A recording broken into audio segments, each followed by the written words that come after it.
สวัสดีค่ะพ่อแม่พี่น้องสวัสดีFCทุกท่านเนาะค่ะกลับมาพบมาพอกับเจตาพารวยคือเขาคันในทางช่อง YouTube คลิปนี้เจตาก็จะวางแนวทางของลาวพัฒนาค่ะลาวพัฒนาจะเป็นของวันที่6วันจันทร์เนาะค่ะเห็นอยู่นี่ประวัติของอเพชรวันที่3ที่ผ่านมาเด้อค่ะประวัติอเพชรแนวทางใหม่ของเพิ่นกลับมาแล้วค่ะ FC มีไผใดไผตามอเพชรบ่ค่ะอเพชรวันที่3ลาวพัฒนาออก049 3ตัวบน70ล่างค่ะของเพิ่นเขาวิ่งลูดกอดข้อกันมาเนาะ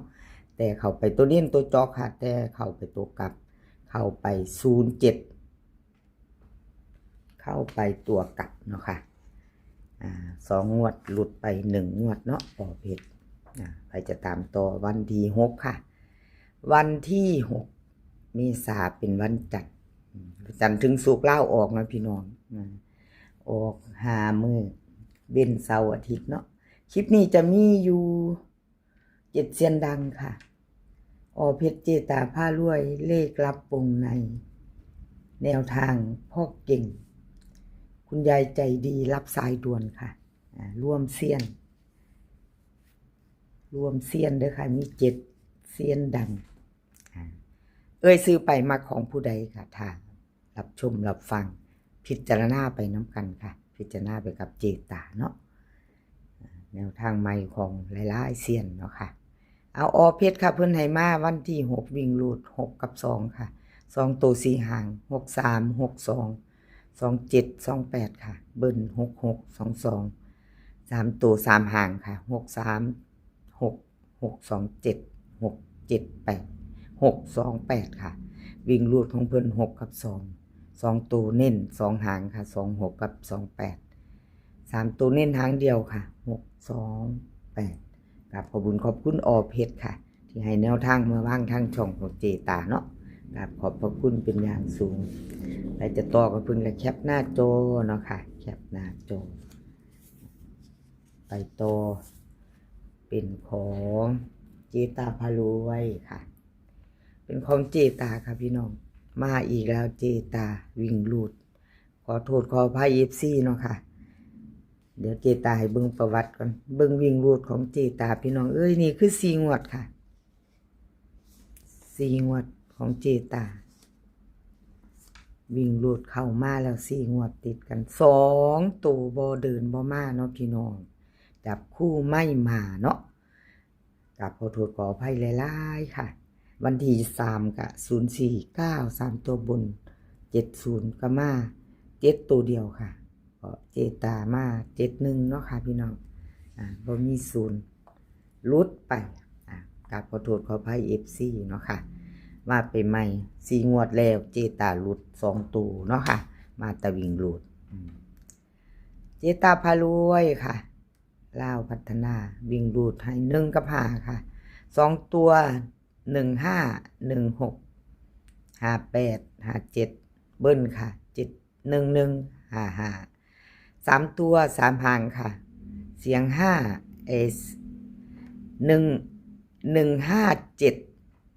151 558ค่ะเสียงเจตาแม่พี่น้องคิดว่าเสียงออกเสียงขอโทษขออภัยมี FC เพิ่นว่าอยู่เนาะเพิ่นคอมเมนต์เข้ามาเจตาเว้าก่อนเนาะมี FC ว่าแม่นผู้เดียวกันอยู่บ่คือเสียงเป็นแบบนั้นว่าซั่นผู้เดียวนี่ล่ะค่ะเพราะว่าเวลาอัดคลิปบางเทื่อมีหลานนอนอยู่เนาะพี่น้องบัดนี้ก็ใส่เสียงสีต่ำๆลงเอาไปจอใกล้ๆโทรศัพท์บางเที่ยก็เป็นนั่นข้อเป็นชื่อแหบๆนี่แหละพี่น้องเพราะว่าเบ่งเสียงบ่ได้เต็มที่ค่ะบ่คืออยู่บ้านเนาะช่วงนี้เจตาบ่ได้อยู่บ้านบางครั้งก็เกรงใจผู้เพิ่นนอนอยู่เสียงก็เลยเป็นจังไดพี่น้องเป็นบ่คือเสียงเจตาซั่นเพิ่นว่าเจตานี่ล่ะค่ะช่องเดียวช่องจริงเจตาพารวยนี่ล่ะเด้อค่ะ FC นี่ล่ะค่ะสาเหตุเสียงบางเทื่อเนาะปิ่งเสียงแห้งบ่ได้ค่ะก็เลยจะเป็นแปรไปจักหน่อยเนาะเจตาพารวยให้วิ่งรูด1กับ5ค่ะ1516 ว่าไปแล้วเนาะ151657เบิ้ล11551571515158ค่ะเน้นวิ่งรูดเด่นวิ่งรูด1กับ5ทอกันค่ะเน้น2ตัว2หาง15กับ57ค่ะหางเดียวเจตาเน้นให้เอาไปจะไปต่อกับเจตาค่ะมาแคปหน้าจอไว้ค่ะ FC แคปหน้าจอไว้ใครจะไปต่อเนาะ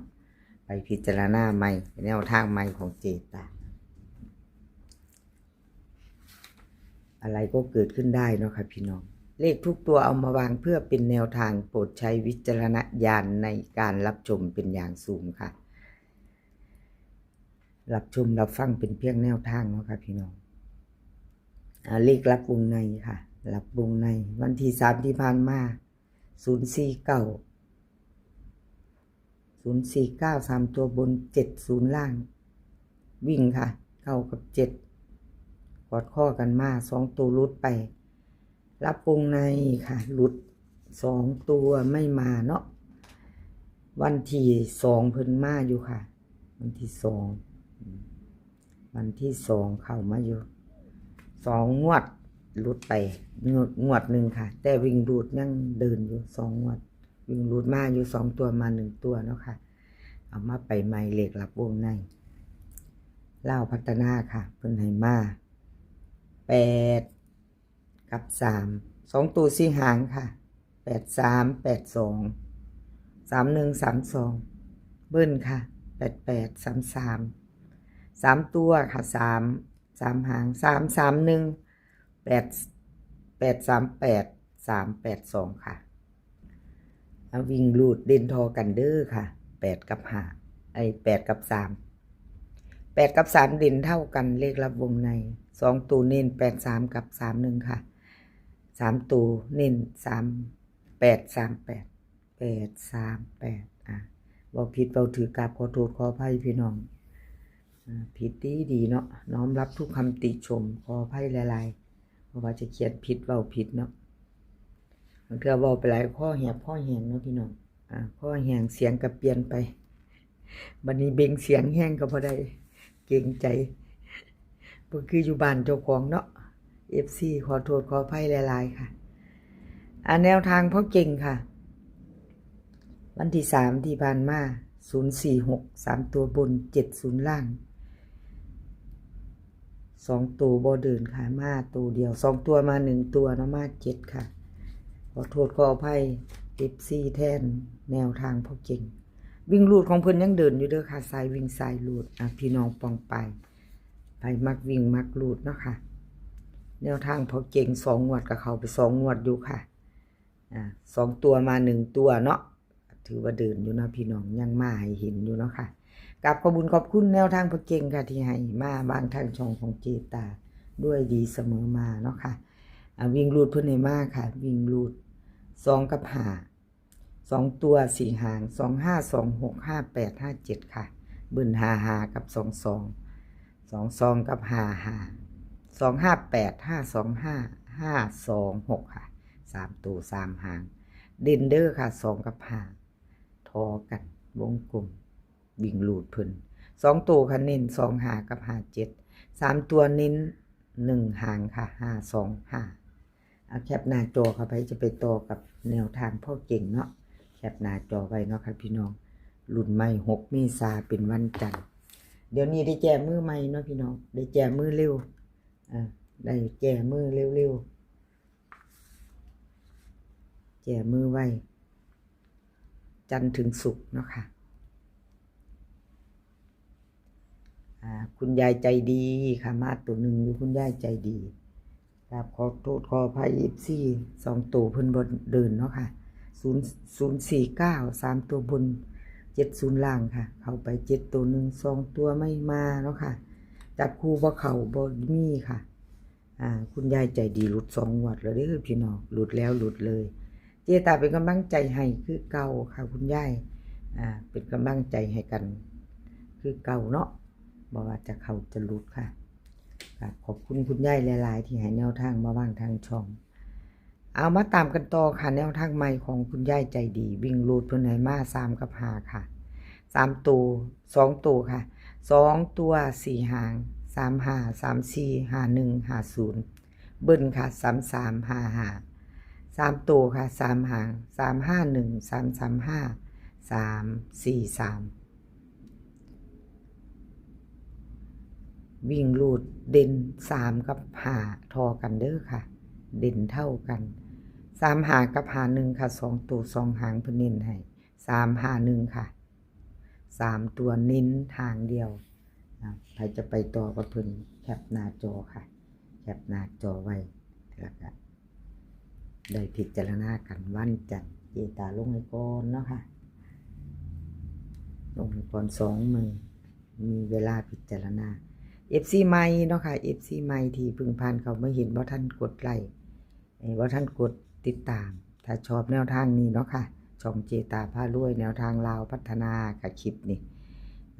ก็กดติดตามไว้แล้วก็อย่าลืมกดกระดิ่งแจ้งเตือนเนาะค่ะถ้าเห็นเบอร์โทรเนาะค่ะ FC ทุกท่านเนาะคุณป้าคุณลุงคุณอาคุณอาคุณตาคุณยายเห็นเบอร์โทรขึ้นในคลิปของเจตาก็คันอยากเข้ากลุ่มเนาะค่ะ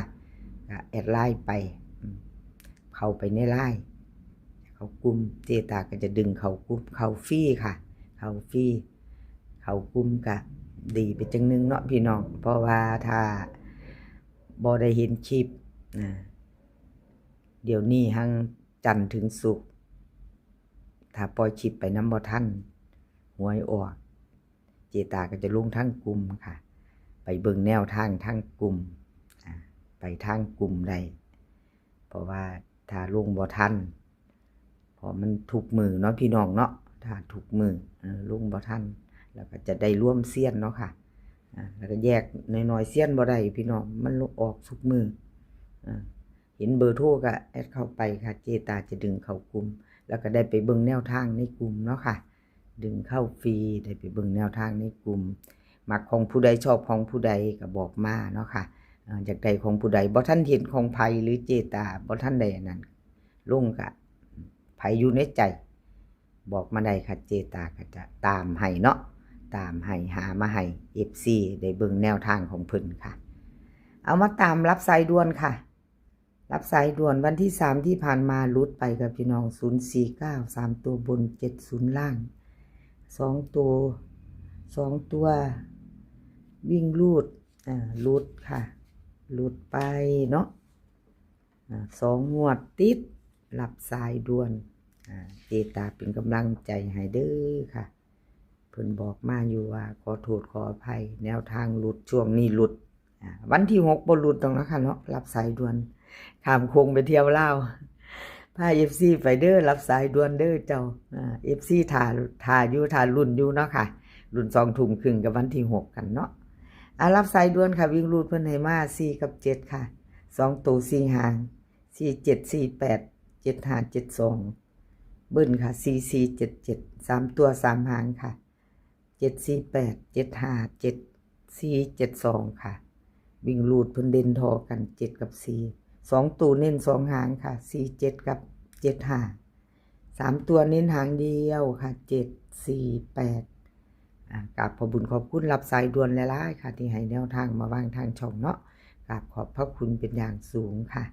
คลิปนี้ขอให้พี่น้องโชคดีกับลาวพัฒนาเมื่อวันจันทร์2 ทุ่มครึ่งมื้อนี้ขอให้มีความสุขค่ะขอให้สุขภาพร่างกายแข็งแรงกันทุกคนเนาะเดินทางไปไสก็ขอให้ปลอดภัยเด้อค่ะเดินทางไปขอมีโชคกลับมาขอให้มีชัยคลิปหน้าพ่อกันใหม่ค่ะคลิปนี้ก็สวัสดีค่ะ